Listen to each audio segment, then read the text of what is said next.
Hello guys, welcome back to the channel. My name is Tafazo Simon, and the idea of this platform is to give the young people a voice, and that voice is something that I've always wanted since I was a kid, growing up in a country like Zimbabwe where opinions are always treated as some mediocrity or some offense to some people, especially political opinions.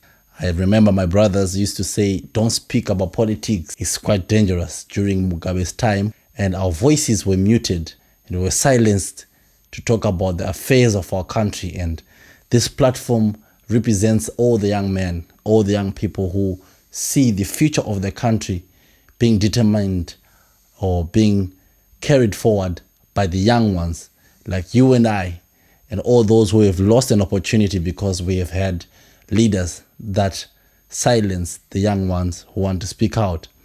And for the second time, I'm going to say thank you so much for tuning into this channel and also subscribing in your numbers. It makes me very, very proud, and also it shows that we are heading toward the right direction. Anyways, Zimbabweans are wishing that what happens in Gabon also happens in Zimbabwe. And for some reason, I find it so amusing. So today, we are going to open up the can of worms of what happened in Gabon, as well as to showcase what the Zimbabwean people are talking about as far as the Gabon situation is happening. So let me just give a hint, or let me give a tip to those people by just breaking down in a minute of what happened in Gabon, so that all those who don't know what happened can be up to speed. As you know, Gabon is a francophone country, so it's clear that Gabon had a coup, and you realize that there are certain individuals that are very important that we need to take note of. The first person is called Leon Mba, who was the first president of Gabon, and the vice president was called Omar Bongo. Omar Bongo succeeded Leon Mba. That was, I think, around 1967.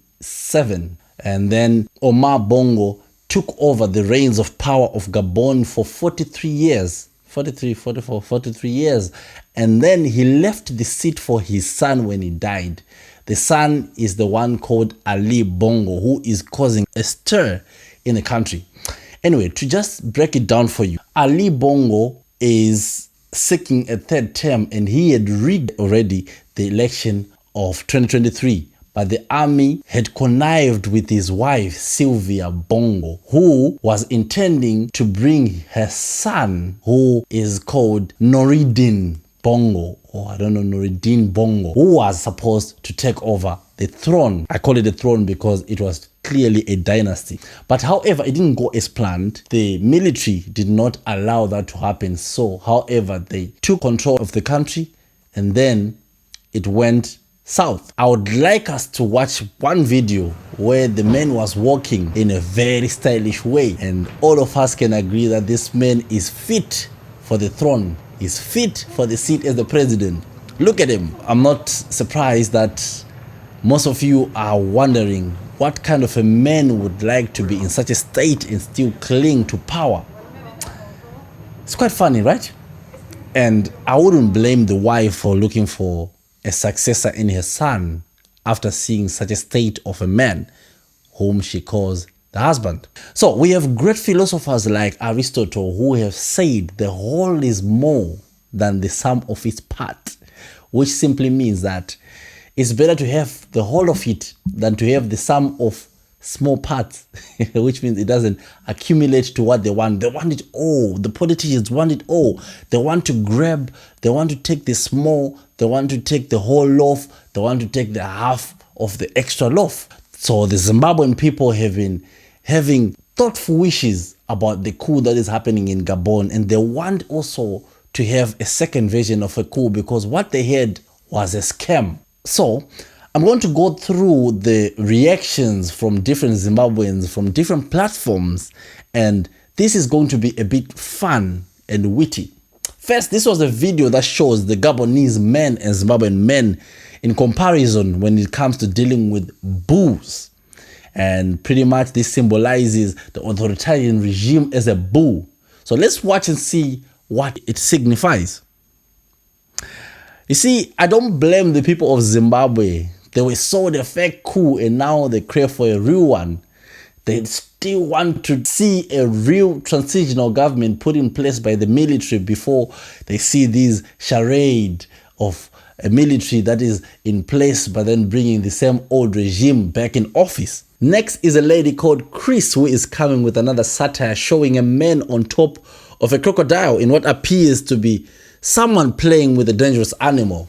Also, for those who don't know, the president of Zimbabwe is nicknamed the crocodile because he has a past of being as tactful and as calculative as a crocodile, but also he belonged to a military group called the Gare unit that translates to the crocodile. So in between his character and how dangerous he is said to be, I don't know between the two.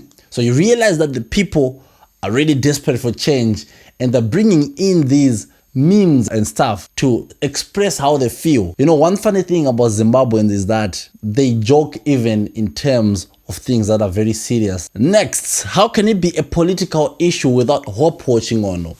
He tweeted, "Meet shameless Gabonese minister Lee White CBE, who was justifying shutting down the internet." And I'm actually surprised because he is a British national of Gabon, went on Twitter to justify the shutting down of the internet. It's quite surprising that we have a British national who is a minister in an African country. Oh, wow. It gives me some ambition in the British government. But this is quite an interesting conversation by Hope Ochingwano. And he is saying the election was rigged, but this shameless man saw nothing wrong with it. And next we have Peter Ndoro, who comes in with an interesting tweet.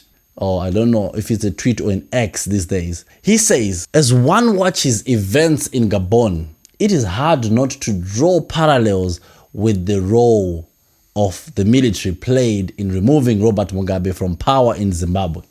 People praised the army as heroes, hoping the military will now serve the citizens first ahead of their political masters.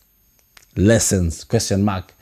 This is a very, very good question. We gotta be careful what we wish for. Like I said before, our coup was a fake one and the end justified the means, yet the end was dire and full of lies and it went back to worse times instead of affairs in Zimbabwe." The next one is not a Zim tweet, but certainly it resonates with the masses. Men's Not Berry Rule said, "While Zimbabweans' prayers are being answered in Gabon, meanwhile in Zimbabwe." Surely people get to wish for something better because leadership cannot bring them the change that they want. If we tell them that we cannot have you anymore by electing other leaders, they still want to cling on power by rigging elections. Then we have another man who actually says something very interesting again, Ben, who says, "After the recent military coup in Niger and Gabon, here's my prediction of the potential future coups in Africa. Number one is set on Senegal. The second one is set on Zimbabwe. Oh, the second one he set on Uganda. Then third is Zimbabwe. Number four was DR Congo, Cameroon, Madagascar, Libya, South Sudan, Somalia, and Algeria." It's quite interesting. 10 countries that he sees as potential coups. And you know why he draws that conclusion? It's because people are unhappy in those countries and the political atmosphere in these countries are quite turbulent. But I really think the most obvious are Senegal because one, it's a francophone country, two, and it's run by a clear puppet. And Uganda, I don't agree because it's not much of that sort of a country that can have a coup, but the rest, including Zimbabwe, anything is possible. The African is back again with an interesting tweet, and he said, in 2022, Transparency International ranked Gabon 124 out of 180 countries on the corruption index, and it's an oil-rich country, yet remains so poor. Unemployment and shambolic elections, and Zimbabwe is worse than Gabon, according to him. What must happen now? He's clearly asking if this has reached a point which requires a coup in Zimbabwe again.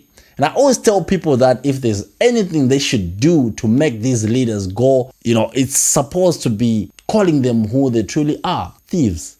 And this interesting tweet, I want you to tell me what you think of it. It's from a guy called Mr. Handsome. He was actually saying, thieves are now quoting the Constitution which they abuse on daily basis.